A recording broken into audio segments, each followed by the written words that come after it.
Dans cette présentation, vous allez découvrir l'infrastructure d'accès réseau. Comme vous pouvez le constater, de nombreux composants et processus entrent en jeu dans une solution d'accès distant.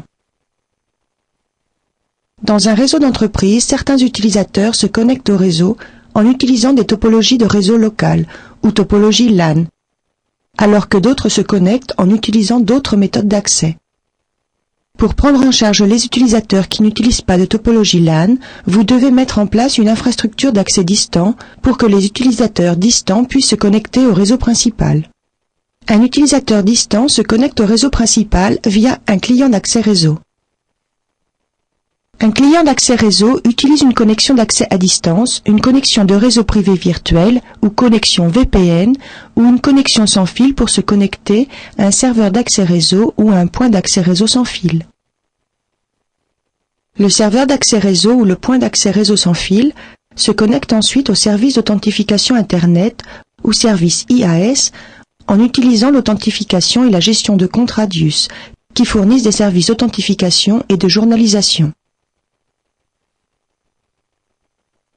Un serveur IAS est un serveur Microsoft Windows Server 2003 qui fournit des fonctions d'authentification et de gestion de comptes Radius. Outre l'authentification, le serveur IAS fournit une source centralisée pour les stratégies d'accès distant qui contrôle le niveau de l'accès réseau pour les clients d'accès distant et applique les stratégies aux clients.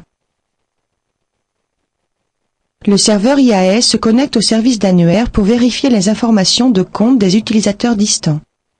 Examinons maintenant le processus par lequel un utilisateur distant se connecte au réseau principal. François est un utilisateur distant qui travaille à domicile et qui est connecté à Internet. François initie une connexion au réseau principal en utilisant une connexion VPN.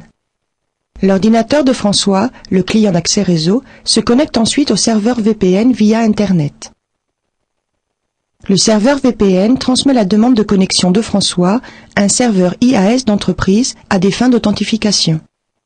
Le serveur IAS vérifie les paramètres du compte d'utilisateur et du compte d'ordinateur de François dans le service d'annuaire Active Directory. Si le service IAS authentifie François, le serveur IAS applique les conditions et les restrictions de la stratégie d'accès distant. Certaines de ces stratégies d'accès distant peuvent spécifier les réseaux auxquels le client ne peut pas accéder ou les conditions requises de cryptage pour les transmissions vers ou à partir du réseau. Une fois les conditions et les restrictions de la stratégie appliquées, François a accès au réseau principal comme s'il était connecté localement au réseau LAN. Comme vous pouvez le constater, de nombreux composants et processus entrent en jeu dans une solution d'accès distant. Et, en tant qu'administrateur des systèmes, vous devez vous assurer que l'infrastructure d'accès réseau fonctionne correctement et que les utilisateurs distants peuvent accéder au réseau.